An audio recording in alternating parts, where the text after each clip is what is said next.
Imagine being trapped in a metal coffin for 10 days straight. Now imagine that coffin is filled with your own sweat, blood, urine, and feces. The metal has rusted from your body fluids, creating sharp edges that slice into your flesh with every movement. Worms have started breeding in your open wounds. Your skin is peeling off in infected sheets, and you can't take it off because you're in enemy territory, and removing your armor means certain death. Welcome to the documented reality of medieval knights during the Agincourt campaign of 1415. We picture knights as noble warriors in shining armor, paragons of chivalry and cleanliness. But here's what the chronicles actually recorded. Knights were walking biological weapons, and their stench could be detected from miles away. Byzantine historian Anna Komnenos wrote that Crusader armies could be smelled before they were seen. Arab chroniclers noted that Frankish knights were identified by their distinctive odor long before visual contact. By the end of this video, you'll understand why medieval surgeons documented anal fistulas as the most common knightly ailment. You'll learn why squires demanded extra payment for armor removal duty, and you'll discover what John of Ardern, the most famous medieval surgeon, found when he treated knights returning from campaign. Spoiler alert, it involves worms, lots of worms. Let's start with a documented truth that destroys every romantic notion about medieval knights. During military campaigns, knights often wore their armor continuously for over a week. The chronicler Jean de Warrin recorded that during the 1415 Agincourt campaign, some knights couldn't remove their armor for 8 to 10 days due to constant threat of French ambush. Why couldn't they just quickly slip it off? Because putting on a full harness of plate armor wasn't like throwing on a jacket. It was a precise 20 to 30-minute ordeal that required multiple assistants. A complete suit of plate armor consisted of 20 to 30 major pieces, plus numerous buckles, straps, and connecting elements. Each piece had to be attached in specific order. Miss one strap, and you'd have fatal gaps in your protection. The process started with padded undergarments, the arming doublet and hose. These quilted garments were already stiff with dried sweat from previous wearings. Over this went the mail shirt, weighing up to 30 pounds. Then came the plate pieces, methodically applied from feet to head, sabatons, greaves, polins, cuisses, folds, breastplate, pauldrons, vambraces, gauntlets, and finally the helmet.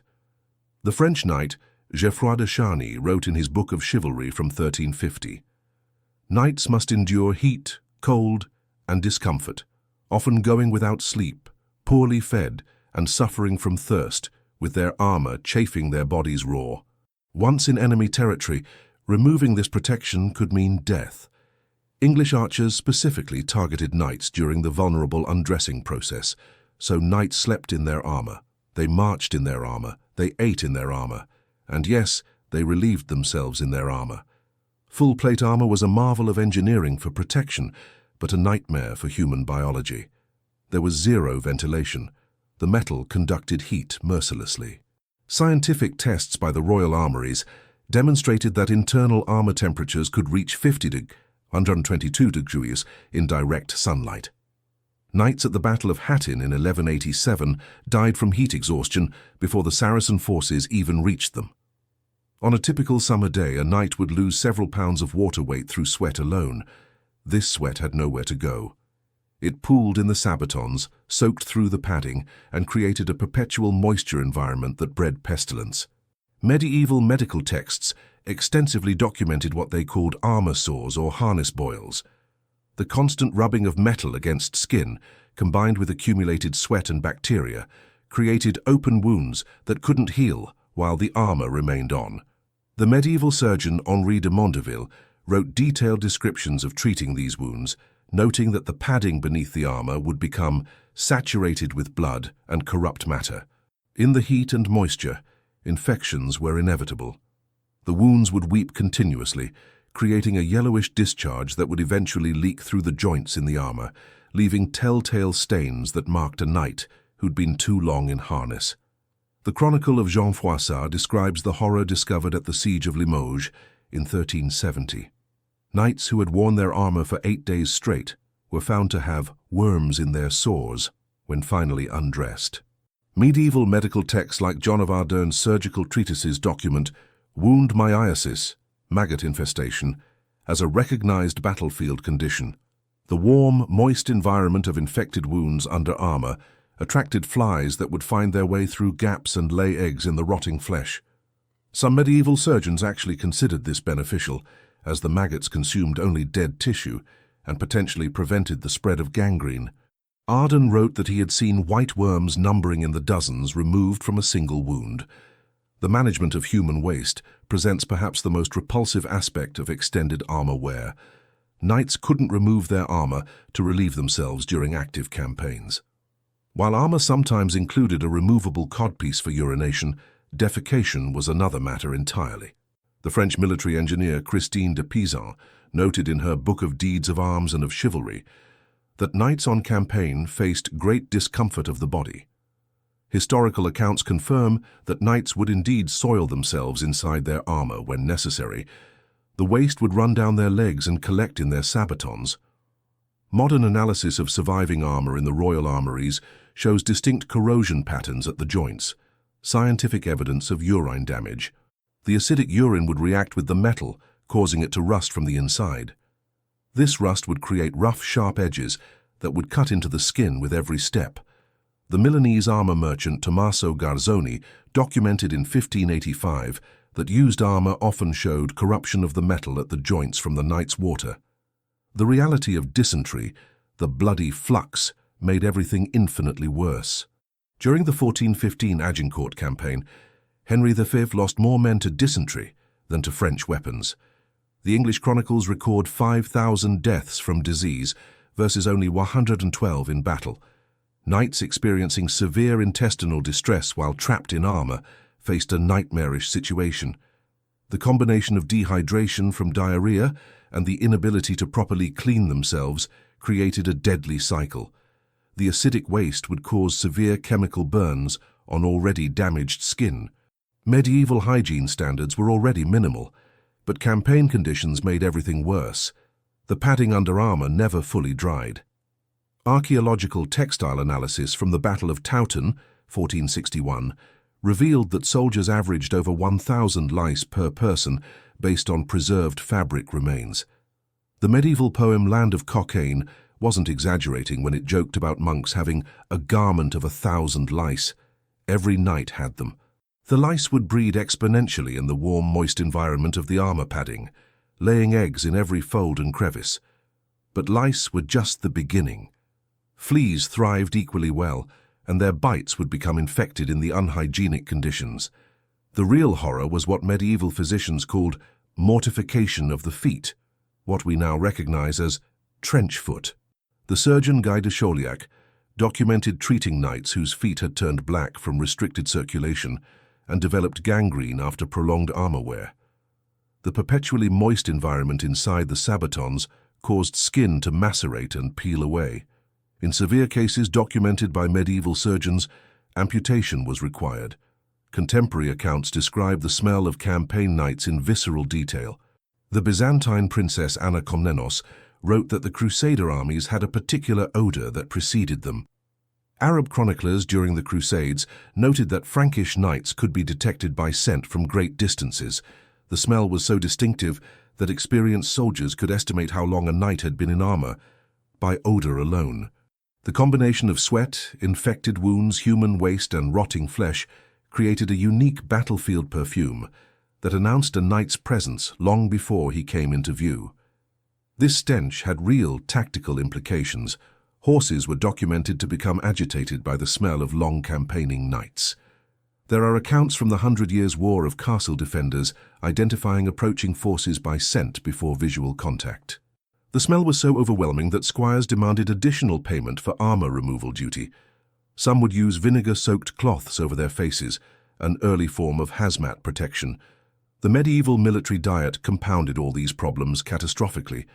Knights on campaign ate primarily salted meat and hard bread, ship's biscuit that required soaking in water or wine to be edible. The extreme salt content led to severe dehydration, worsening the already dangerous fluid loss from sweating. The lack of fresh vegetables and fiber caused chronic digestive issues.